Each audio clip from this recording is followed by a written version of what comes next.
say we are top the league, say we are top the league. Definitely my champions come the end of the season. I'm predicting it's still going to be Arsenal at top of the league with 5 points, with a match in hand at the moment. So definitely I'm going for them. With the fact that Haaland is still in the team for Manchester City and he's scoring a lot of goals, but still they are second position behind Arsenal. So definitely Arsenal have a lot to offer in the second half of the season. And I mean, with new players coming in like Jorginho, experienced head, won big things, and I mean, he has played in big games. So definitely it's going to help us come the end of the season. Definitely, I'm taking Arsenal for my champion because definitely I support Arsenal, and also, you know, we are 90 games in or 20 games in now, and we are still top of the league, 5 points on top of the table, and yeah, I think we've brought in experience during the transfer window, and I think we'll do well to top the table at the end of the season. Come the end of the season, I'm definitely rooting for Arsenal to be first position to take the glory. Second position for Manchester City because I mean they are not going anywhere anytime soon. Then definitely with the way Man U are playing right now, I think they deserve to be in the top 4, and I'll take them to end up third position in the Premier League.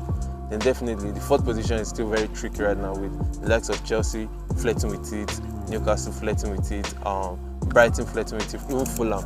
But definitely I'm going to be rooting for Newcastle because I mean for them, for where they were in the Premier League last season to now, I think it's fantastic, and I think they have experienced enough, big bodies at the back too, and with the way they're keeping clean sheet, I mean definitely they deserve to be in that position, and I think they'll be ending the season top in the top 4.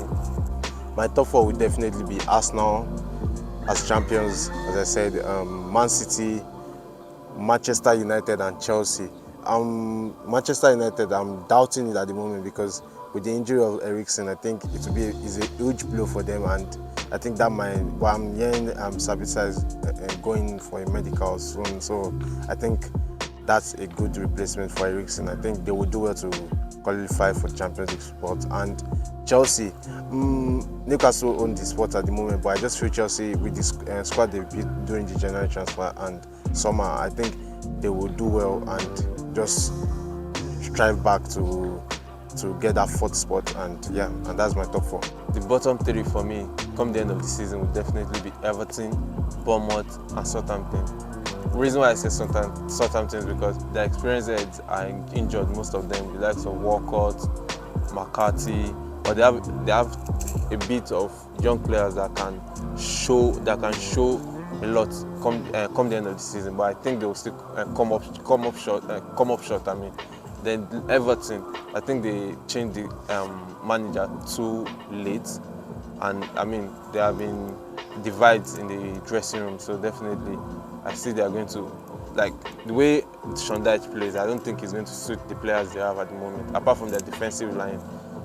Then definitely the other team that I said is Bournemouth. Too much of young players. They brought in a lot of new players in, but most of them don't have Premier League experience, and they're young players again. So definitely, I think they're going to go down, and their coach too is inexperienced also. My bottom 3 is how we stand at the moment. We have Everton, Bournemouth, and Southampton. Southampton have not done enough. They brought an inexperienced coach to save them, and I think that's not enough. And they'll go down. Bournemouth will go down to not a lot of experience, spending a lot but not a lot of experience in the squad. And also we have Everton. I think they've done well to be in the Premier League for so long, and I think right now the club is in a turmoil and they are not performing well. They are not stepping up to play, and we have Sean Dyche trying to save them at the moment, but I think it's too late for them, and I think they need to go down into the Championship and rebuild the club again. I think that's my bottom 3. I mean, it's clearly obvious the team that is going to be staying up amongst the Premier League and the teams that came up from the Championship last season, which is Fulham. They've played well so far this season with Mitrovic, the likes of Pereira, and Pelinha from Portugal. I mean, it's been fantastic. They've been controlling the midfield so much, and they've been playing good against the big 6, to be honest. So I think they're going to, obviously, I think they are almost close to the 40-point mark. So definitely, I see them staying in the Premier League and being safe easily. my team that is going to be staying up out of the teams that promoted is definitely going to be Nottingham Forest. I've been impressed with them in the past, I think, 8 matches now, and I think they are doing well.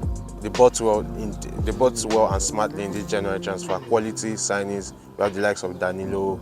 We have the likes of some of the key players they bought that we've seen at the moment, and I think they are doing well, and I think they will stay up. Everybody was rooting for them to relegate, because I think with the kind of signings they did almost 20 plus signing in the summer, and they were looking to go down, but at the moment they are fighting so hard, and I think that's the team that's going to stay up.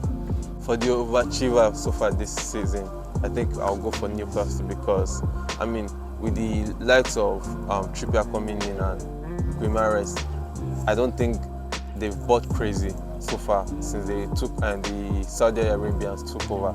So definitely, I think they've overachieved with the players they had. I mean, credit to Eddie Howe, he has improved the players that he met there, definitely, and he has got the structure right. But I still think they are overachieving so far. Then definitely my underachiever would be West Ham. Looking at where they ended up last season in the European they came up short in the European spot, and definitely they went all the way to Europa League final or semi-final or Europa Conference League. I think it was impressive, and I thought they were going to build on that this season with the likes of Paqueta coming in as Kamanka, but it's been disappointing with the fact that they are flirting with the relegation zone. The overachievers I have at the moment in the Premier League is definitely Fulham. We have the Marco Silva coaching them this season, and he has coached in the Premier League before, and I think that's helping them. And Mitrovic is one of the key reasons why they are in the position they are in, and that is European sports, and I think that's helping them so much, because the past few seasons that they came into the Premier League, they went back straight down, and Mitrovic was not firing. But this time Mitrovic is firing. They bought quality players, experienced players, the likes of Willian. We have Pereira that has played for Man U before, and the like. So and they have Leno also in their goalkeeping position, and think that they overachievers. Then underachievers, we have Liverpool. Wow, Liverpool is so disappointing this season.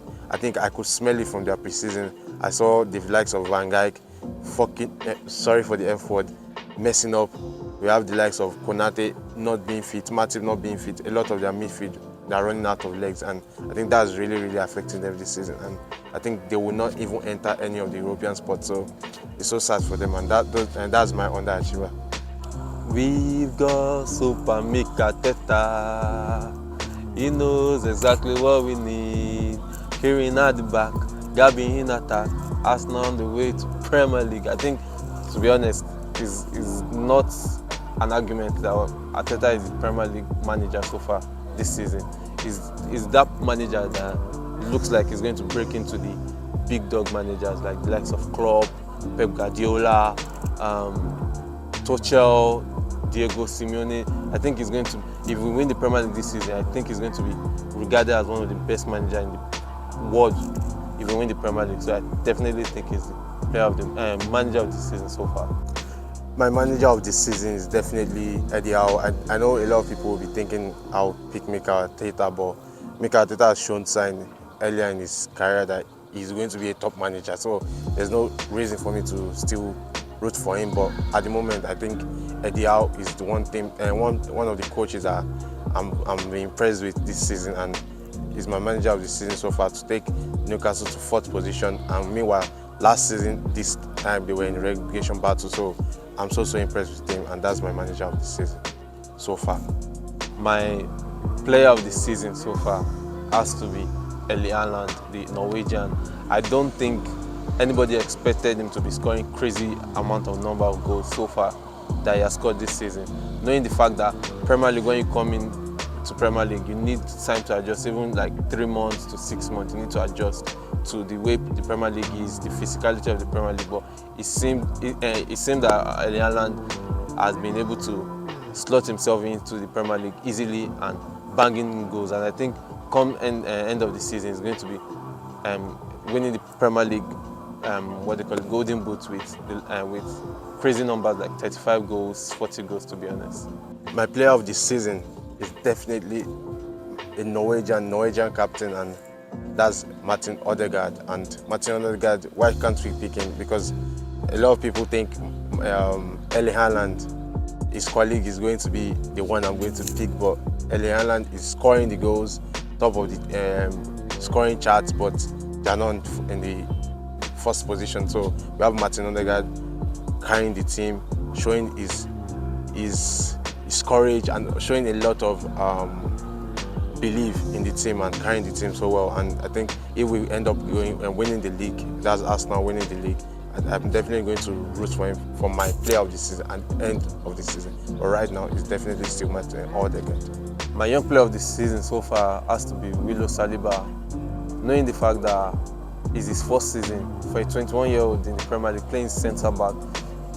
You can be comparing him to the likes of Roy Ferdinand, because he hasn't played in Premier League before. He's been away for a long time. Been signed since 3 years ago and been loaned out to French teams 3 times. So it's been crazy with the way he has slotted into the Premier League, into the Arsenal team and starting lineup, and performing greatly, to be honest. The way he builds up, the way he calms the defense down, I think it's been tremendous, and I think is the young player of the season for me. My young player of the season right now is definitely Bukayo Saka.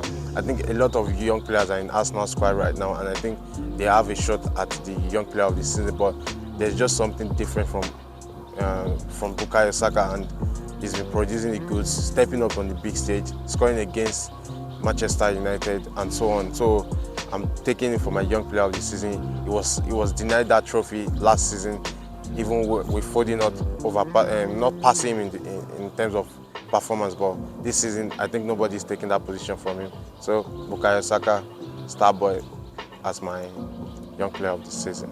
My flop of the season has to go to Mo Salah so far, to be honest, because I think he was actually scared. He's been frightened with the way Haaland has come in and slotted into the Premier League, so he's not been able to get himself, even after signing the bumper contract. I think you can compare him to the likes of Son signing new contract and Pierre-Emerick Aubameyang. I think come the end of this season, if he doesn't increase his goal scoring stats, I think he's going to be sold come the end of the season by Klopp, because it looks like Klopp and Liverpool are trying to rebuild. Flop of the year so far, I think I'm going for Anthony of Manchester United.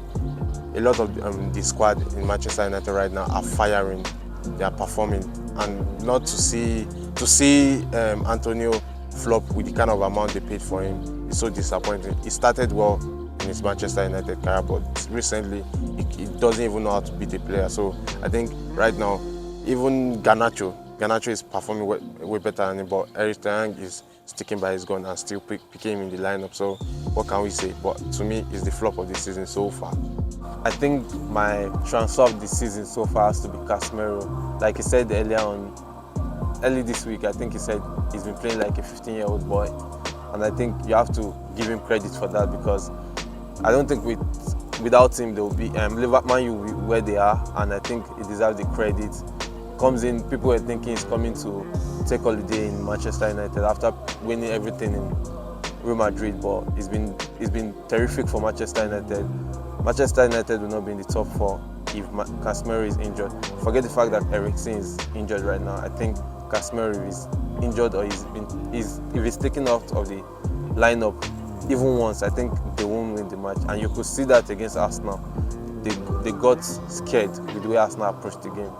Zinchenko, always believe in your soul. I don't know if I got that right, but Zinchenko is my player of the season so far. Transfer of the season so far, because everybody thought, okay, it was a reject from Manchester City. Nobody really knows is the kind of character he has in the Manchester City squad, knowing the fact that he's not one of the top dogs in terms of earnings or quality. But with what we've seen in Arsenal right now, the way he has transformed our side, the way he's celebrating all goals and showing his passion in the team, even to the extent that FA is finding him for things that should not be fined for. But what can we say? I think is the transfer of the season so far, and it's so sad that Ten Hag has not been able to step up into the left back position. But at the end of the day, Arsenal is going to top glory, so why we can't deny that. So definitely, Zinchenko is my player of the transfer of the season so far.